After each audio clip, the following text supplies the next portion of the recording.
Hi, this is Dave Meltzer with Entrepreneurs the Playbook, and we are coming into the closet once again here during our homestay. And I have a special guest, the CEO and founder of First Aid Beauty, Lilli Gordon, an extraordinary entrepreneur. Welcome to the Playbook. Thank you very much, David. We're having so much fun just getting organized for these playbooks, and both of us utilizing technology. And I said, this is a positive playbook. We try to make everyone look good. And if they could make me look good, they can make anyone look good. Well, you look great, and I'm really excited to share your story with everyone. We're old enough where opportunities were perceived as equal, but I'm old enough to know that they weren't. And even before me, I have this extraordinary mother who used to tell me, it really embitters me that the kids who used to cheat off of me in high school and college are the doctors and lawyers and successful business people. and here I am, not that she minds, but women, when my mom went to school, mostly became teachers and nurses. Yes. And so, you're providing a vision for people. If we can see things, it makes it easier and more comfortable to feel as if it's possible, probable, or even a reality. And, but your journey didn't start there. Where was your first vision of what you wanted to be when you were younger? I didn't really have a vision. I really played to my skills, and I was sort of geeky even at a young age. Like, the only team I was on in high school was the math team. And, I grew up in the 1960s. I was a little girl, and I had three brothers, and my brothers were all encouraged to be athletic. My dad was a great athlete, and my mom would teach me how to iron. I mean, Yeah. that's a true story. I was taught how to iron their white tennis clothes when I was in fifth grade. So I really didn't have a vision, growing up with your sort of typical Jewish parents. There were only certain career paths that were really acceptable, going to law school, going to business, going into medicine, teaching. Everything else was sort of considered fluff. So, I played to my strength, and my college major was math, and, played to that strength for a long time.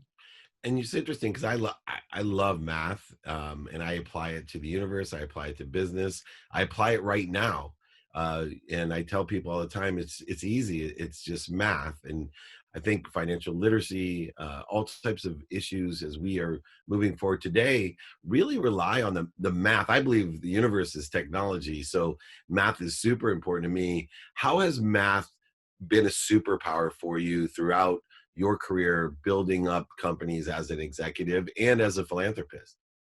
I really love that question, because I think, when you major in math, math is an objective discipline. So you learn how to be objective, and you learn how to be analytical and systematic. And those are skills. When I started First Aid Beauty, and not many beauty founders are math majors or have that background, but I have to tell you, that was the foundation, literally, of First Aid Beauty. I spent my first 3 months after conceiving of the company, the idea, building a spreadsheet. And that process of building the spreadsheet got me to understand my business and the issues I had to think about, because it was at that level of detail, cash flow. And most people don't go into businesses thinking about it. They think about the idea, they think about the product, but they don't necessarily think about the executional ideas that will allow them to realize their dreams successfully. And I think math was like incredibly important for me when I started First Aid Beauty. Yeah, you would be someone who I'd look for resume wise, and people want to know how to get a career in sports. And it's interesting, they look for skills, knowledge, and of course, to figure out desire is very important, because I have this true feeling that most successful people have a desire to be what they must be, and they must be what they can be, is what I always say. And that's the hardest thing to see. I so agree with that. And it's interesting in the sports world because you got to find your skill in math. Mikey, who's on right now, who's pretending to be our Zoom producer, which is a new role now. He's actually the chief betterment officer, and so I actually hired him because the math.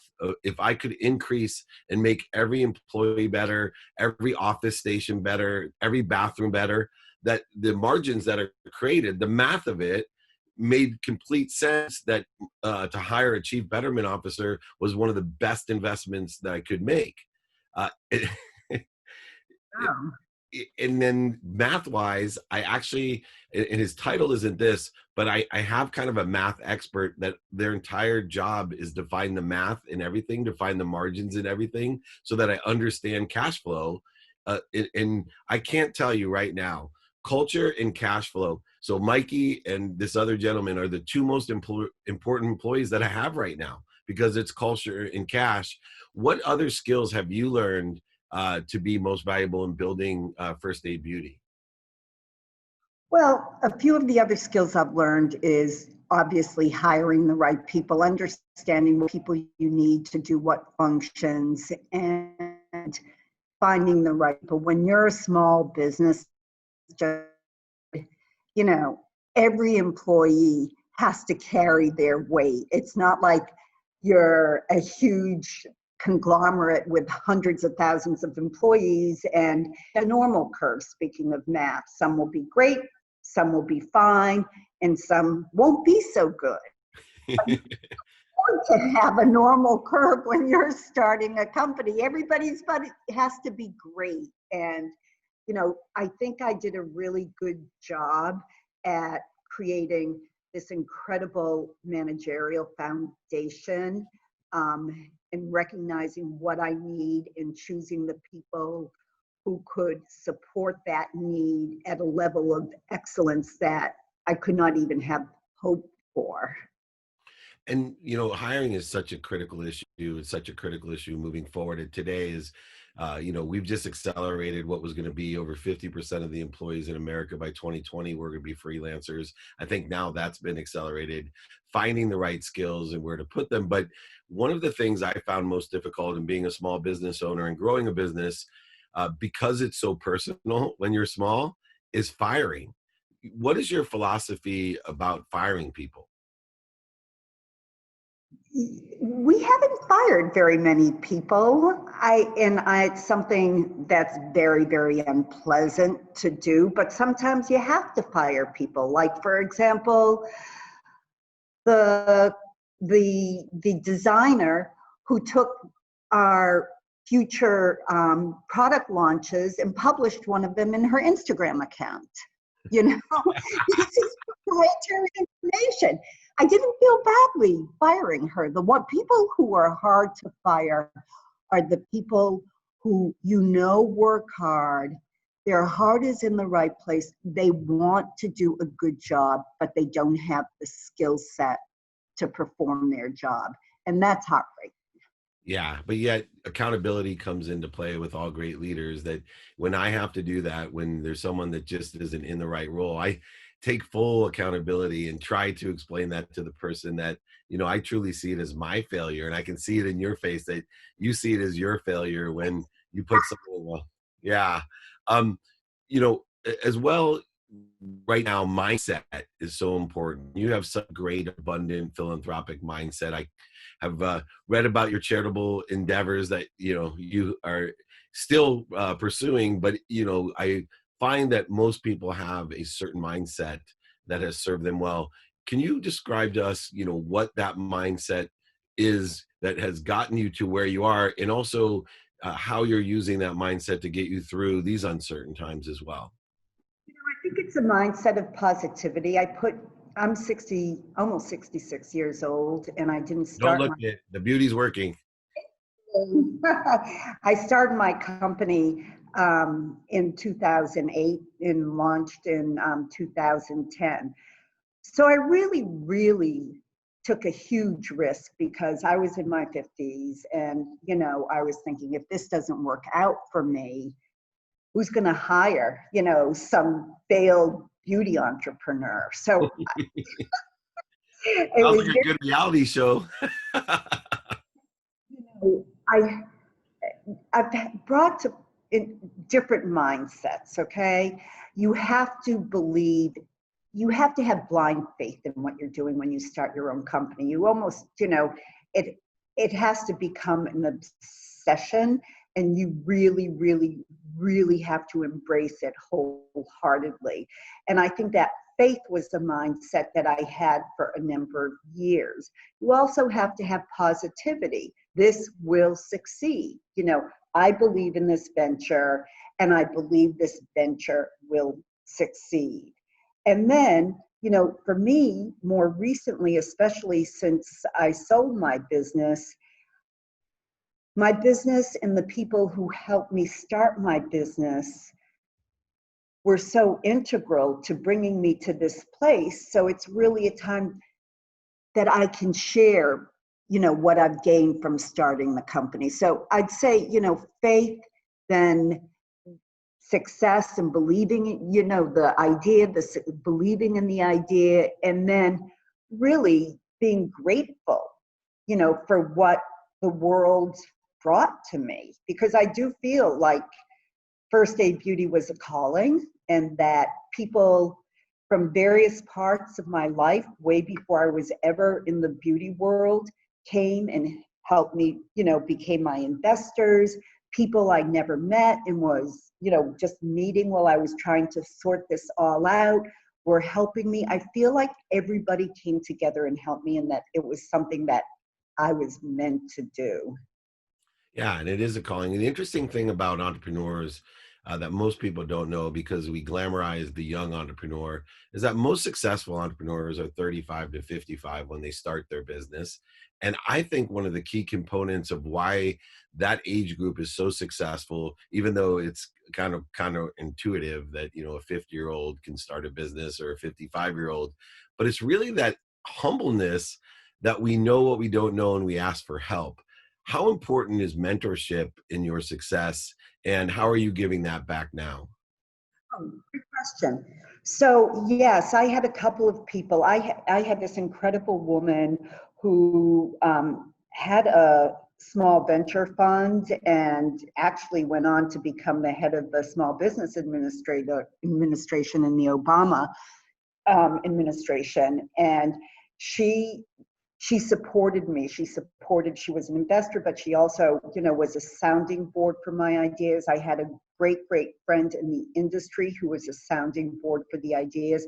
And then you almost need, like, in addition to the career, professional aspect of the mentorship, you need the, like, psychological coaching, to get through those moments when the doubt tries to break through that barrier you've, erected. No doubt, no doubt. So, there have just been friends who've been so deeply encouraging to me. So it was really important. And as a result, I love to mentor. And I do some mentoring right now. And it's something, when I stop working full time, that I plan to do a lot more. I, did a case study at Harvard Business School a few weeks ago, and several of the students came up and they emailed me subsequently, and we've set up times to talk about them. I get referrals all the time. I'm formally involved with Sephora's Accelerate program, which is a mentorship program. So it's something that I am truly passionate about. That's awesome. And you also are launching your new philanthropic endeavors. And so I love when entrepreneurs allow their success to come through them for others. Share with me what inspired you and what exactly you're doing, because I know you have over $1 million in this launch of your new philanthropy launch. First Aid Beauty, and it's called Fab Aid. And, we really wanted to step up and embrace a social cause and incorporate that into the company's DNA. And we wanted to do something that would make a difference in individuals' lives. There are amazing causes out there. There are causes that, a lot of people latch onto. And it's not very personal, because at the end of the day, maybe you give $1 million, but it's sort of vague what happens to that $1 million after you give it. And, my personal and professional view towards philanthropy is that I like to work at a small scale, in a local scale, so I can see real results. And we came up with Fab8 because, we really looked at who our customers were, and they're young people, either in college or entering the workforce. They have a big, big problem. They have a problem that didn't exist to nearly this degree when I was growing up, or when you were growing up and graduating from high school and college, and that is student debt. College universities are so expensive. Most people can't afford them, and they have to take on some amount of student debt. And that is now over a $15 million crisis in this country. So people are graduating and their dreams are being crushed, and they've got to move back into their parents' home, or young couples are deferring having children. And we thought, these are our customers.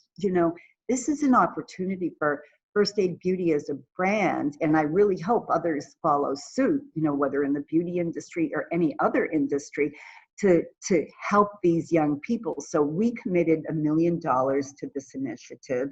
And in addition, we created 2 limited edition products, our top seller award-winning Ultra Repair Cream, that are in the market now, to which 10% of the retail sales will supplement the $1 million base commitment that we have made. And we're coming out with a 3rd item, a kit, in June, where 10% will also supplement it. And so our goal, we hope to reach 2 million. Anybody can apply who graduated between January 2018 and this August 2020. They have to fill out a video application. We have a microsite called fab8.com, and they have to submit a very simple 2-minute video, really telling their story in an emotional way, and what it would mean to them to have their debt repaid. And we will be repaying their debt up to $100,000. That is awesome. And yeah, that's a big reason. I always said if I was going to run for president, the platform I'd run on immediately would be to make all education in America tax deductible at the very least, that we should not have to be double taxed on the most important growth factor. You and I come from very similar backgrounds, doctor, lawyer, failure, great Jewish culture of education.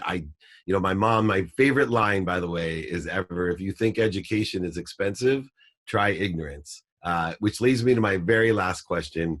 With everything going on, we all need great words of encouragement.